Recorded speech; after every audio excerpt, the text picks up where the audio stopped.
귀한 찬양 감사합니다. 오늘 수요예배 함께 나누실 하나님의 말씀은 디모데전서 2장 1절에서 8절까지 말씀입니다.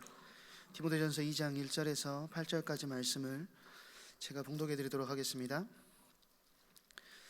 그러므로 내가 첫째로 권하노니 모든 사람을 위하여 간구와 기도와 도구와 감사를 하되 임금들과 높은 지위에 있는 모든 사람을 위하여 하라. 이는 우리가 모든 경건과 단정함으로 고요하고 편안한 생활을 하려 함이라. 이것이 우리 구주 하나님 앞에 선하고 받으실 만한 것이니 하나님이 모든 사람이 구원을 받으며 진리를 아는 데에 이르기를 원하시느니라. 하나님은 한 분이시요 또 하나님과 사람 사이의 중보자도 한 분이시니 곧 사람이신 그리스도 예수라. 그가 모든 사람을 위하여 자기를 대속물로 주셨으니 기약이 이르러 주신 증거니라. 이를 위하여 내가 전파하는 자와 사도로 세움을 입은 것은 참말이요 거짓말이 아니니 믿음과 진리 안에서 내가 이방인의 스승이 되었노라. 그러므로 각처에서 남자들이 분노와 다툼이 없이 거룩한 손을 들어 기도하기를 원하노라. 아멘. 오늘 우선순위라는 제목으로 하나님 말씀 증언하도록 하겠습니다. 작년 2022년 마지막 수요예배를 제가 인도하면서 참 부담된다라고 이렇게 말씀드렸는데, 작년보다 딱 하루 전에 작년에 28일 날 예배를 드렸는데 27일 날 또 수요예배 제가 마지막 수요예배를 제가 인도하게 되었습니다. 부담이 아니라 기쁨으로 여러분 앞에 섰습니다. 하나님께서 우리에게 주시는 말씀 가지고 하나님께서 우리를 어떻게 인도해 나가실지를 아는 것은 굉장히 중요한 것이겠죠. 오늘 수요 예배를 통하여서 2024년 우리가 받아야 될 응답이 무엇인지 좀 확인해보고, 하나님께서 우리가 작년에 받았던 말씀처럼 이사야서 43장에 우리에게 또 다른 새 일을 준비하고 이루실 것을 기대하는 마음으로 우리가 무엇을 해야 될지 확인하는 시간 되었으면 좋겠습니다. 오늘 수요 예배에서는 디모데전서 2장의 말씀을 함께 나누고자 하는데, 디모데전서 2장을 다루려면 1장의 내용을 대략 알아야 합니다. 왜냐하면 우리가 2장 1절을 보셨지만 그러므로라는 접속사로 연결이 되어 있거든요. 바울은 지금 1장에서 에베소 교회에 대한 염려를 하고 있죠. 왜 염려를 하냐면 지금 에베소 교회 안에 잘못된 것을 가르치는 거짓 교사들이 지금 들어와 있는 상태였습니다. 그래서 거짓 교사들이 가르치는 내용은 지어낸 이야기, 허망한 이야기와 끝없는 족보 이야기를 계속해서 했다라는 겁니다. 그것만 했다라고 하면 상관이 없는데, 사실 자꾸 복음이 아닌 다른 엉뚱한 것에 사람들이 관심 갖게 만들고 복음 아닌 다른 것을 쫓아가게 만들었다라는 거예요. 그러다 보니까 복음을 따라 움직이면 교회가 늘 힘이 있고 능력이 있고, 복음 안에서는 늘 하나가 되는 게 교회인데, 복음 아닌 다른 것을 쫓아가다 보니 교회 안에 쓸데없는 분쟁들이 일어나게 되었다라는 것입니다. 성도들은 거짓 교사들이 지어낸 이야기와 끝없는 족보 이야기에 빠지게 되면서 정작 교회에 와가지고 영적인 유익을 얻고 교회에 와서 영적으로 힘을 얻어서 그들이 세상을 변화시키는 하나님께서 원하시는 사역을 감당해야 되는데, 영적인 유익을 전혀 얻지 못하고 교회는 아무런 가치 없는 것 때문에 의견이 나누면서 어려움을 겪게 되었다라는 것입니다. 따라서 바울은 지금 사실이 아닌 이야기와 끝없이 이어지는 족보 이야기에 집착하지 않도록 지금 디모데를 통하여서 그들에게 타이르기를 권면하고 있어요. 그리고 그런 것들은 쓸데없는 말싸움을 일으키는 것이고, 또 하나님의 일에는 전혀 유익을 주지 않고 믿음의 성장과는 무관하다는 것을 디모데에게 알려주고 있습니다. 그러면서 바울은 신앙의 본질이 무엇인지 5절에 보면, 1장 5절에 보면 나와 있는데요, 이 교훈의 목적은 청결한 마음과 선한 양심과 거짓이 없는 믿음에서 나오는 사랑이거늘, 그렇게 이야기합니다. 그러니까 바울은 자신도 하나님의 오래 참으심으로 또 은혜로 구원을 받았기 때문에 성도들은 마땅히 하나님처럼 모든 사람에게 오래 참아야 되고, 그것이 하나님의 은혜를 전달하는 방법이다라고 이야기를 하고 있다는 거예요. 그러면서 디모데가 권면을 시작하는데 1장의 마지막 부분에 보면은요, 나의 아들 디모데야 라고 하면서 18절에 이렇게 이야기합니다. 내가 이전에 내게 알려준 하나님의 말씀에 교훈으로서 명하노니 전에 너를 지도한 애언을 따라 그것으로 선한 싸움을 싸우며, 그러니까 지도한 예언을 따라서 선한 싸움을 싸우라는 말은 하나님의 말씀을 따라서 믿음 안에서 선한 싸움을 싸우라고 이야기를 하고 있죠. 그리고 믿음과 착한 양심을 가지라고 이야기를 합니다. 왜 이렇게 이야기를 하냐면 에베소 교회의 중요한 제자들이었던 알렉산더와 후메네오 같은 사람들이 믿음에서 파산하는 일들이 벌어지기 시작했다는 거예요. 잘 믿고 그 믿음이 늘 지속되고 그 믿음 안에서 힘을 얻어서 세상을 변화시키는 사역을 감당해야 되는데 오히려 세상을 향하여서 하나님의 말씀과 믿음을 잊어버리고 파산해버렸다는 것이죠. 그렇기 때문에 믿음에서 파산하지 않도록 선한 양심을 가지고, 착한 양심을 가지고 선한 싸움을 싸워야 된다라고 지금 디모데에게 말하고 있다는 겁니다. 이 말을 한 후에 지금 오늘 본문이 나오고 있는 거예요.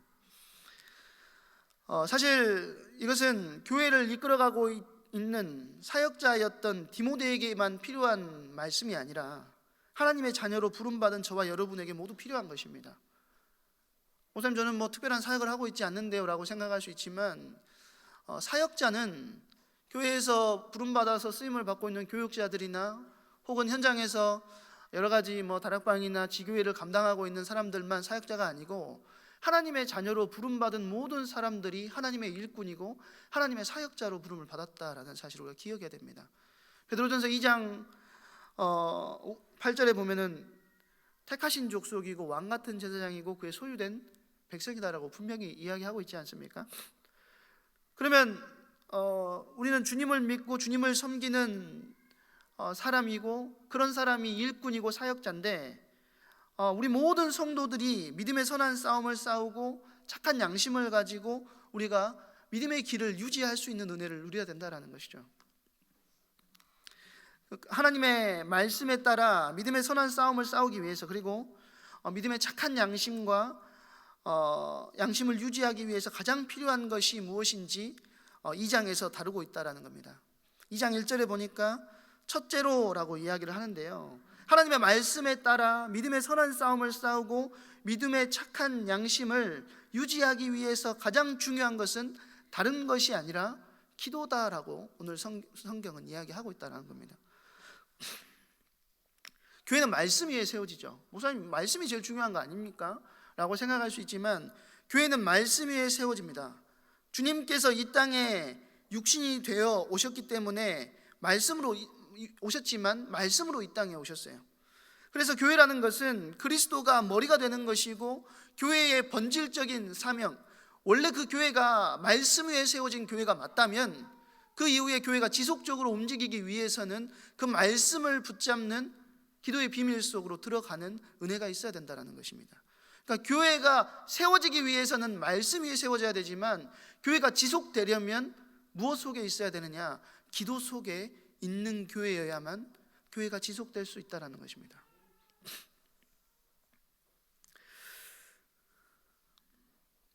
가장 먼저 기도에 대해서 이야기를 하고 있는데요, 내가 첫째로 권하노니 가장 먼저 기도에 대해서 말하고 있는데 기도의 대상을 본문은 분명히 밝혀주고 있습니다.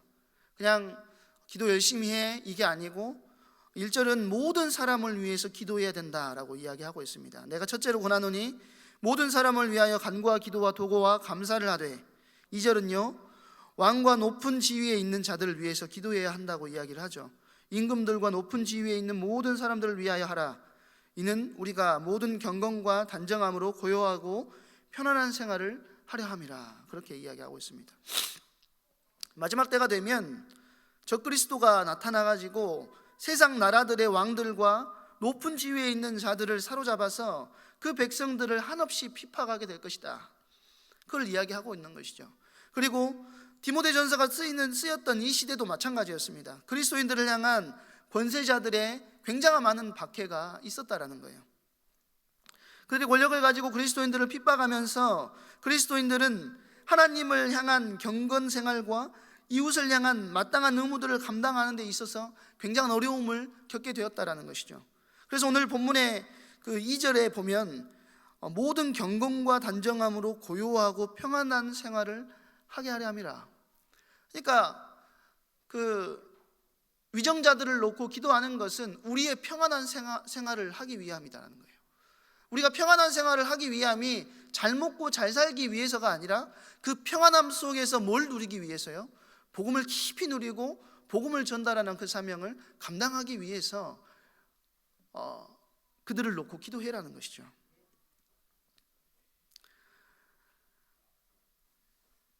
그리고 우리는 왕과 높은 지위에 있는 자들이 하나님을 경외할 수 있도록 기도하고 나아가서 구원을 받아서 그리스도인들이 되기를 기도해야 된다는 거예요. 모든 사람들에게 복음을 전할 기회를 얻고자 함이라는 것이죠. 정리하면 하나님의 말씀에 따라 믿음의 선한 싸움을 싸우기 위해서, 그리고 믿음의 착한 양심을 유지하기 위해서 가장 필요한 것이 기도인데, 그 기도의 내용이 뭐라고요? 내 주변의 모든 사람들과 왕과 높은 지위에 있는 자들까지 포함해서 기도해야 된다는 거예요. 그러면 내 주변의 모든 사람들과 왕과 높은 지위에 있는 자들을 위해서 무엇을 기도해야 되느냐? 그 답이 어디 있냐면 4절에 나와 있습니다. 하나님은 모든 사람이 구원을 받으며 진리를 아는 데에 이르기를 원하시느니라 라고 이렇게 이야기합니다. 사실 우리가 현장을 두고 기도하고 주변에 있는 전도 대상자들을 놓고 기도하는 것은 소수의 특별한 사람들이 선택해서 기도하는 것이 아니라는 거예요. 하나님의 사역자로, 하나님의 백성으로, 하나님의 자녀로 부름을 받은 저와 여러분은 당연하게 내 주변에 있는 모든 사람들 뿐만 아니고 이 나라의 정치 위정자들과 권세자들을 놓고 기도해야 된다는 것이죠. 왜요? 하나님은 뭘 원하시기에? 모든 사람의 구원에 이르기를 원하시기 때문이라는 것이죠.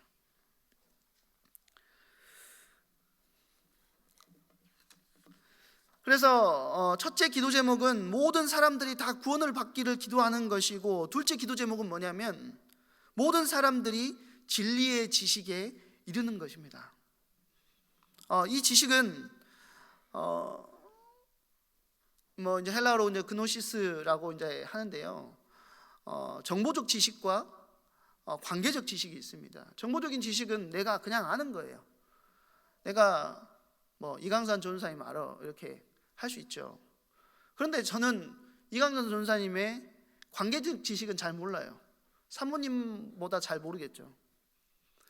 근데 관계가 깊어지면 깊어질수록 그 알미 점점 달라지게 된다는 거예요. 이 사람이 광주일고를 나왔고 내 후배구나.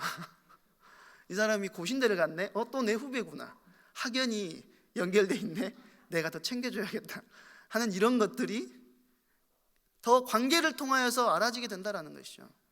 마찬가지로 하나님께서 우리에게 원하시는 건 뭐냐면 내가 하나님을 알아, 예수 그리스도 모든 문제 해결자야 라는 정보적 지식이 아니라 하나님을 실제적으로 체험하고 알고 누리면서 관계를 통하여서 하나님을 더 깊이 알아가기를 원하신다는 거예요. 그래서 더 많이 복음을 알고 믿음을 통해서 그리스도를 체험적으로 알아가면서 그리스도를 닮아가는 것을 하나님께서는 우리에게 원하고 계신다는 것입니다. 그렇기 때문에 진리의 지식에 이르는 것은 영생을 얻은 후에 그 영생으로 그리스도와 하나님을 알아가는 것, 닮아가는 것을 의미한다는 거예요. 그래서 요한복음 17장 3절에 보니까요, 영생은 뭐라고 했죠? 곧 유일하신 참 하나님과 그가 보내신 자 예수 그리스도를 아는 것이니라. 그러니까 우리가 늘 기도해야 되는 것은 뭐냐면 불신자들을 놓고 기도해야 되고 또 신자를 놓고 기도하되 그 신자들이 자꾸 뭘 알아갈 수 있도록 하나님을 깊이 알고 관계 속에서 찾아온 어려움과 문제와 위기와 역경들을 하나님의 말씀 안에서 그것들을 발견해 나가고 그 찾아온 위기 안에서 내가 하나님을 체험할 수 있도록 그들을 놓고 기도해 줘야 된다는 것이죠. 쉽게 말하면 첫째 기도 제목은 계속해서 똑같은 말씀만 드리는데요, 베드로전서 3장 9절에 이렇게 베드로가 기록하고 있거든요. 오직 주께서는 너희를 대하여 오래 참으사 아무도 멸망하지 아니하고 다 회개하기에 이르기를 원하시느니라, 그렇게 이야기합니다. 그러니까 하나님께서 재림의 때를 오래 참으시는 이유가 뭐냐면 다른 것 때문이 아니라, 지금 당장도 주님은 재림하실 수 있는데 다른 것 때문이 아니라 뭐 하기 위해서요? 한 사람이라도 더 많은 사람들이 복음을 알고 누리고 듣기를 원하신다라는 것이죠. 하나님의 뜻에 따라, 그래서 우리가 위정자들을 또 권세자들을 포함해서 내 주변의 모든 사람들을 위해서 기도하는 것은 2024년 에일교회 모든 성도님들이 당연하게 누려야 될 축복인 줄로 믿습니다. 좀 사역 좀 하네 하는 사람들만 현장에 어떤 현장의 영적인 분위기를 알고 현장을 분석하고 내가 누구를 놓고 기도해야 되겠다 이렇게 하는 게 아니고요, 그냥 모든 사람들이 함께 그 응답 속에 있어야 된다는 것입니다.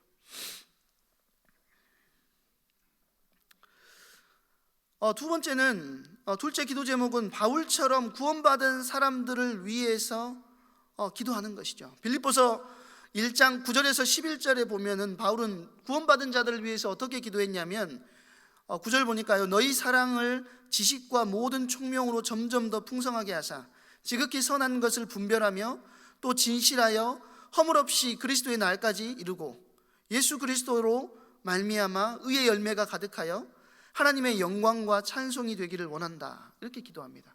그러니까 그들이 점점 더 그리스도를 닮아가서 하나님께서 그들을 보고 있는 것 자체가 하나님께서 영광 받으시고 하나님께서 찬송 받으시기를 원한다라고 그들을 위해서 기도해 주는 것입니다. 우리 주변에 있는 많은 주변의 성도들을 놓고 우리가 그렇게 기도해야 된다는 거예요. 저 꼴보기 싫은데 이런 생각이 들 때 있잖아요. 오메, 옆 사람 푹푹 찌르면서 뭐 하죠? 야, 니들이라고 한 말씀이다.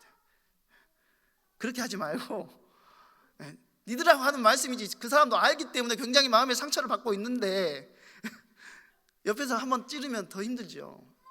그러니까 니들이라고 하는 말씀이다라고 하지 말고 그 영혼을 놓고 기도해 주는 것입니다. 그 영혼이 주님 안에서 힘있게 일어나서 하나님께서 원하시는 자리에 궁극적으로 그리스도를 닮아가는 자리에 설 수 있도록 우리가 그 영혼을 놓고 기도하는 거예요. 동시에 모든 사람이 진리의 온전한 지식에 이를 수 있도록 기도하는데, 불신자가 구원을 얻은 진리에 이를 수 있도록 기도하고, 또 그리스도와 하나님을 구원받은 자는 그리스도와 하나님을 온전하게 아는 영생의 상태에서 계속 깊어지고 생명으로 그리스도를 계속 닮아갈 수 있도록 기도하라는 것입니다.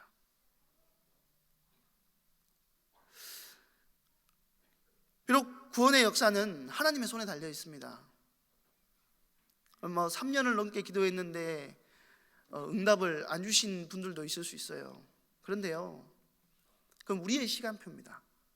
우리는 시간에 매여 있기 때문에 그 3년이 굉장히 길어 보이지만 하나님은 시간에 매이신 분이 아니시기 때문에 하나님의 시간표에서는 우리가 기도할 때 이미 그 응답을 주셨을 수 있다는 거예요. 근데 우리는 그 응답의 시간표를 기다리지 못해서 우리는 늘 낙심하고 기도하지 못할 때가 너무 많다는 것이죠. 구원의 역사는 비록 하나님의 손에 달려 있지만 우리는 내 주변의 모든 사람들의 구원과 또 신앙의 성숙을 위해서 기도하는 것이 하나님께 기쁨이 된다는 사실을 알아야 된다는 거예요. 하나님께서 그 기도하는 자들을 기뻐하시고 그들을 영광으로 받으신다는 것이죠. 그래서 우리 주변에 있는 많은 사람들, 상대가 악한 자이든 미운 자든 우둔한 자든 교만한 자든 죄 많은 자든지 상관없이 구원을 위해서, 영적인 성숙함을 위해서 기도해야 되는 거라는 거예요. 하나님께서 우리에게 그걸 원하시나? 야, 저거는 구원받으면 안 돼. 우리 스스로 정해놓고 저것은 지옥에 떨어져 가지고 불구덩이를 경험해 봐야 정신 차릴 거야, 그런 생각을 하면 안 된다는 거죠. 왜요? 하나님도 우리에게 대하여서 오래 참으셨다라는 것입니다. 우리가 대단해서 구원을 받은 게 아니고 하나님께서 오래 참으신 결과로 저와 여러분이 하나님의 자녀가 되었고 하나님의 백성이 되었다라는 것이죠. 그러면서 5절 이하에서 바울은 구원의 복음을 선포합니다. 5절에 보니까요, 하나님은 한 분이시요 또 하나님과 사람 사이의 중보자도 한 분이시니 곧 사람이신 그리스도 예수라. 6절에는요, 그가 모든 사람을 위하여 자기를 대속물로 주셨으니 기약이 이르러 주신 증거니라. 이를 위하여 내가 전파하는 자와 사도로 세움을 입은 것이 참말이요 거짓말이 아니니 믿음과 진리 안에서 내가 이방인의 스승이 되었노라. 그렇게 이야기하죠. 그러니까 바울은 지금 인간의 몸을 입고 오신 그리스도를 강조해서 이야기하는데, 왕이시고 대사장이시고 선지자이신 그리스도 안에만 구원이 있다라는 사실을 지금 선포하고 있다라는 거예요. 우리에게 중요한 사실은 내 주변에 어떤 사람이 하나님의 선택을, 택함을 받았든 받지 않았든 그것은 우리가 알 수 없는 영역이라는 겁니다. 그러면 우리에게 하나님께서 원하시는 것은 모든 불신자들을 위해서 기도하는 것이 하나님의 뜻이라는 거예요. 그리고 하나님이 기뻐하시는 기도임이, 그 기도가 하나님이 기뻐하시는 기도임이 분명하다라는 것이죠. 그래서 두 번째 기도는 불신자를 향해서는 그들이 복음의 진리를 알게 하시고 그리스도를 만날 수 있게 해달라는 기도가 되겠지만, 신자를 향해서는 그들이 온전하게 그리스도를 알아가며 영적으로 성장하게 해달라는 기도가 되는 것입니다. 예를 들어서 고린도 후서에도 보면은 어떤 이야기를 하냐면 젖 먹는 어린아이에 대해서 이야기를 해요. 너희가 이제 어린아이의 수준에서 벗어나서 이제는 씹고 뜯고 맛보고 즐기는 자리에 너희들이 들어가야 되는데, 아직도 너희가 아직 어린아이이기 때문에 내가 구원을 깊은 내용을 너희에게 전할 수 없다라고 사도 바울이 이야기해요. 근데 우리가 하나님을 깊이 알아가고 하나님의 은혜를 경험하면 경험할수록 선포되는 말씀이요, 나에게 콕콕 와닿는 중요한 능력들을 체험하게 된다는 거예요.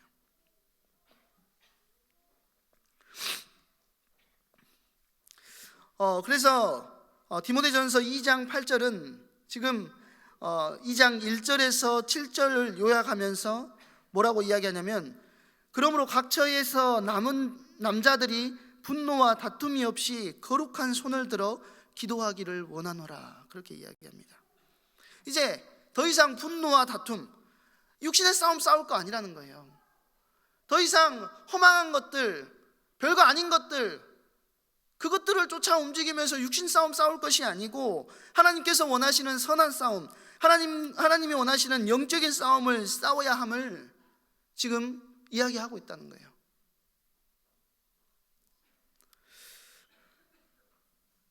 그렇기 때문에 우리가 2024년을 이제 바라보는 중요한 시점에서 내 주변의 모든 불신자들을 위해서 기도해 보시기 바랍니다.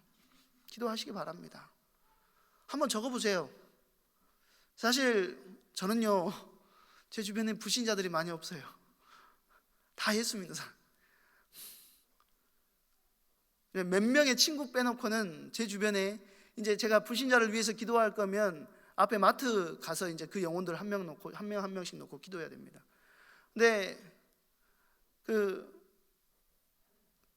저희 집 앞에 있는 마트 사장님들은 다 라디오도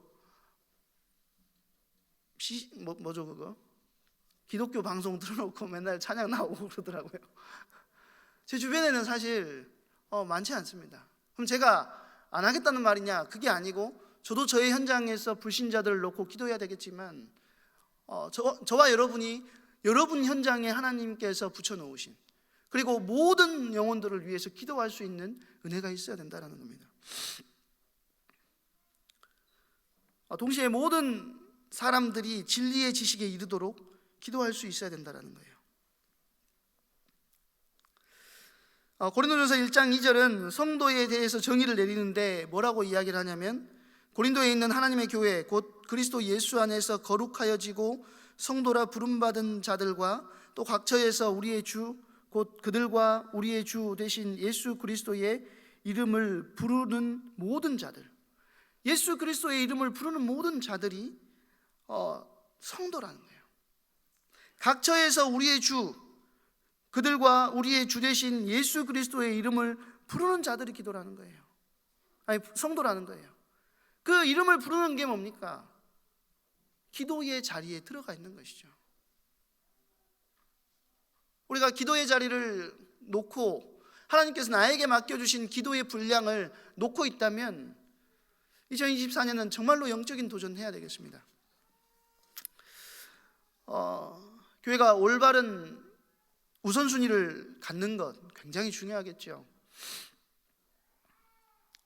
사도행전 6장에 보면 헬라파 유대인 과부와 히브리파 유대인 과부의 그 과부들 안에서 일어났던 교회 안의 분쟁을 설명을 해주고 있습니다. 아무래도 그 손은 안으로 굽는다고 구제를 했던 사람들이 헬라파, 그러니까 외지에서 온 그 유대인 과부들보다 자기 지역에 있었던 유대인 과부들을 더 챙겨줬나 봐요. 그러다 보니까 헬라파 유대인 과부들 안에서 그것에 대한 불만이 터져나오기 시작한 것이죠.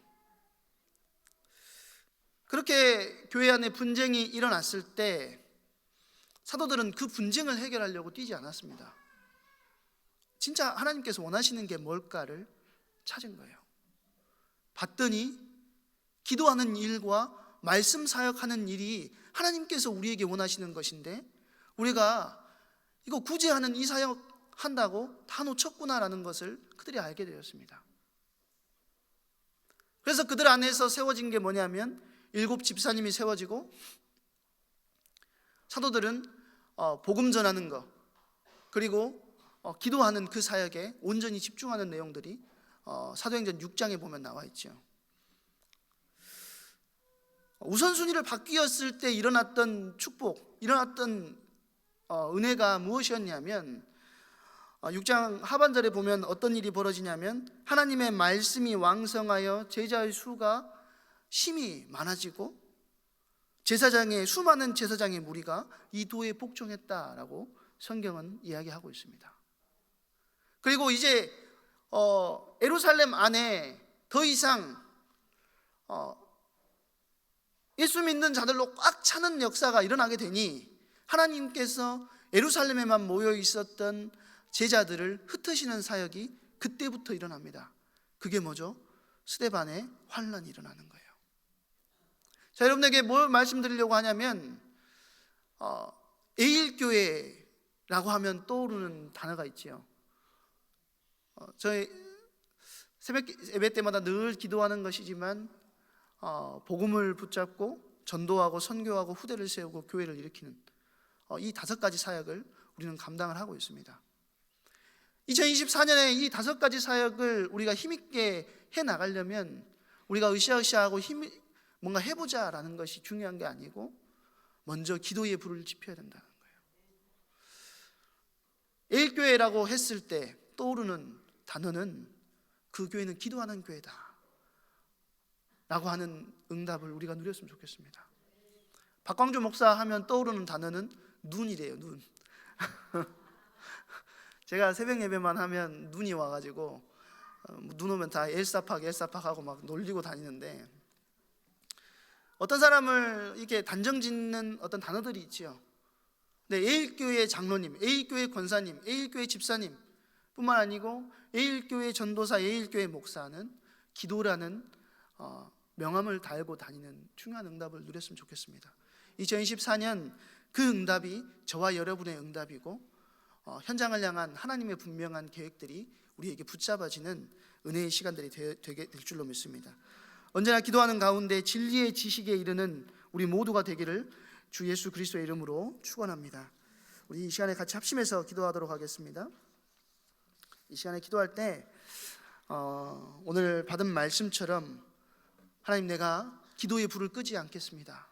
이제는 모든 사람이 구원받기 원하시는 하나님의 그 뜻, 하나님의 계획에 발맞춰 내가 이제는 불신 현장을 놓고 기도하고 내 주변에 붙여주신 많은 믿음의 동역자들을 위해서 기도할 수 있는 은혜를 나에게 허락하시고, 실제적으로 현장이 변화되어지고 우리 영혼들이 힘을 얻어 하나님께서 맡기신 그 사역을 감당할 수 있는 2024년 되게 하여 주시옵소서. 같이 합심해서 기도하도록 하겠습니다. 사랑의 하나님, 감사합니다.